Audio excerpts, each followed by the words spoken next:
यहाँ हर आदमी तुम्हें डिस्ट्रैक्ट करने के लिए बैठा हुआ है। जो आदमी काबिल है ना वो खुद ही बिजी है, वो क्यों देखेगा तुम्हारी तरफ? वो अपनी जीवन खुद ही बना रहा है। बहुत सारे लोग खुद से लड़ ही नहीं पा रहे।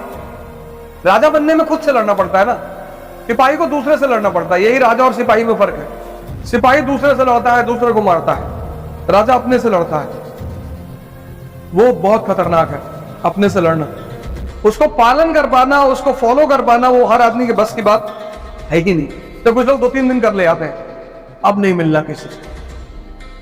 पूरा कमरा उमरा सजा के खिड़की पे न्यूज़पेपर लगा दिया, किताबें सही कर ली और बिस्तर सही और सब कुछ सही। बोले कल से तपस्या जो शब्द है वो तप से बना है। तप यानी हीट, क्योंकि किसी चीज को बदलना है तो उसे हीट बर्दाश्त करनी पड़ेगी। और 95% लोग टेम्परेचर बर्दाश्त नहीं करना चाहते। वो कहते हैं कोई ताबीज बनवा दो, इसमें जितने भी 10+2 के लड़के होते हैं उनसे बात करो, शांति की बात करते हैं। वो तो यार मकान मालिक परेशान करता है, मार दे चाचा। नहीं यार, पीजी के लड़के से मिलो, कहता दिमाग लगाएंगे, दिमाग से मारेंगे।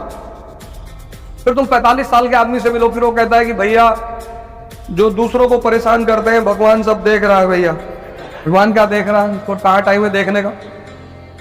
अब हर आदमी पुतिन थोड़ी हो जाएगा। 69 ईयर 70 साल का आदमी, वॉर चल रहा है, जिम कर रहा बैठ। सोचो, वॉर चल रहा है, पूरी दुनिया हमला करने की कह रही है उसके ऊपर, जिम में बैठा है। क्या डेडिकेशन उस आदमी को अपने आप को लेकर। अगर बदलना है तो तप करना पड़ेगा। तप यानी हीट, तप यानी कहीं बैठना थोड़ी है। हीट 6 घंटा 7 घंटा 10 घंटा आइसोलेट होना पड़ेगा 1 साल के लिए।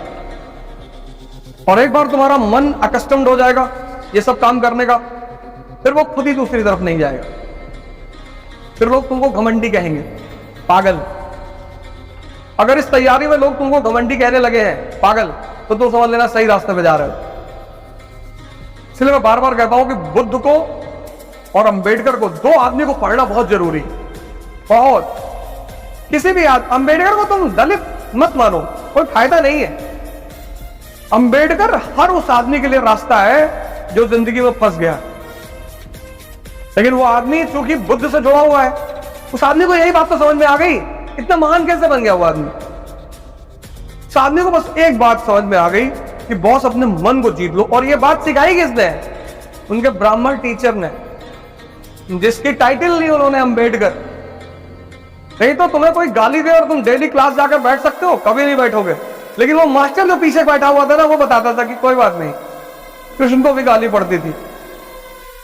जब तुम जीवन में फंसते हो, इसीलिए घर में माँ बाप, भाई बहन, कोई एक आदमी तुम्हारे पास ऐसा होना चाहिए कि जब भी तुम फंसो और तुम जाकर उसको बोलो, यार क्लास में एक लड़का बदतमीजी कर दिया, हाँ बहुत अच्छा, कुछ मत बोलना, तो कल जाके थैंक यू बोल देना। जब गर्दन काटनी है तो गाली देने की जरूरत क्या है?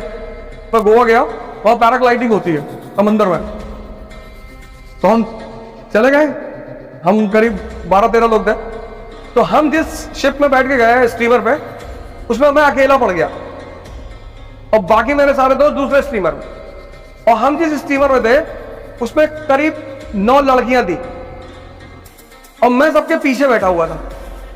वो जो पैराग्लाइडर था उसने मुझे लगा कि ये सब करेंगे, पहले तो देखा जाए कैसा हो रहा है, डर लगेगा तो कहते हैं भैया तबीयत खराब हो रही, नहीं करेंगे। उसने सबसे पीछे से शुरू किया। तो वो जो आदमी था उसने कहा इधर जाओ। अब मुझे लगा कि अरे भगवान, क्योंकि मैं तो ये सोच के पीछे बैठा था कि पहले ये लोग जाएंगी, अगर कोई थोड़ा बहुत खतरा हुआ तो निकल लिया जाएगा कि सर यहाँ दर्द हो रहा है सर।